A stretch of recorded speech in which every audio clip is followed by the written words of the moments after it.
दरवाजे के पीछे छुपी लड़की को एहसास होता है कि दूर कहीं से एक स्नाइपर उस पर नजर गड़ाए बैठा है।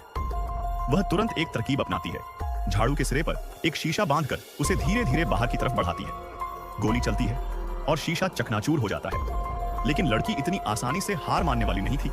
इस बार वह शीशे को फिर से बांधती है और इसे दरवाजे के बीच तक उठाती है। स्नाइपर फिर फायर करता है। तीसरी बार लड़की इसे और ऊपर उठा देती है, जिससे स्नाइपर उलझन में पड़ जाता है। आखिर वह करने क्या वाली है? यही मौका था।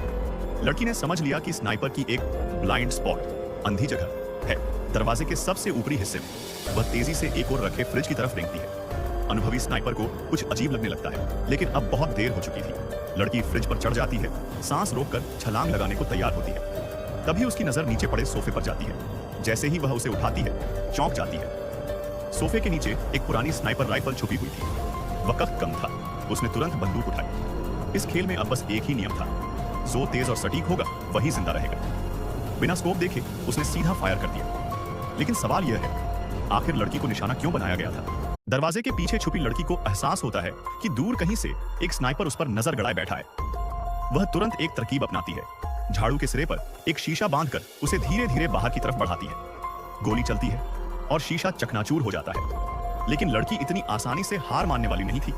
इस बार वह शीशे को फिर से बांधती है और इसे दरवाजे के बीच तक उठाती है। स्नाइपर फिर फायर करता है। तीसरी बार लड़की इसे और ऊपर उठा देती है, जिससे स्नाइपर उलझन में पड़ जाता है। आखिर वह करने क्या वाली है? यही मौका था। लड़की ने समझ लिया कि स्नाइपर की एक ब्लाइंड स्पॉट, अंधी जगह है दरवाजे के सबसे ऊपरी हिस्से में। वह तेजी से एक और रखे फ्रिज की तरफ रेंगती है। अनुभवी स्नाइपर को कुछ अजीब लगने लगता है, लेकिन अब बहुत देर हो चुकी थी। लड़की फ्रिज पर चढ़ जाती है, सांस रोककर छलांग लगाने को तैयार होती है। तभी उसकी नजर नीचे पड़े सोफे पर जाती है। जैसे ही वह उसे उठाती है, चौंक जाती है। सोफे के नीचे एक पुरानी स्नाइपर राइफल छुपी हुई थी। वक्त कम था, उसने तुरंत बंदूक उठाई। इस खेल में अब बस एक ही नियम था, जो तेज और सटीक होगा वही जिंदा रहेगा। बिना स्कोप देखे उसने सीधा फायर कर दिया। लेकिन सवाल यह है, आखिर लड़की को निशाना क्यों बनाया गया था?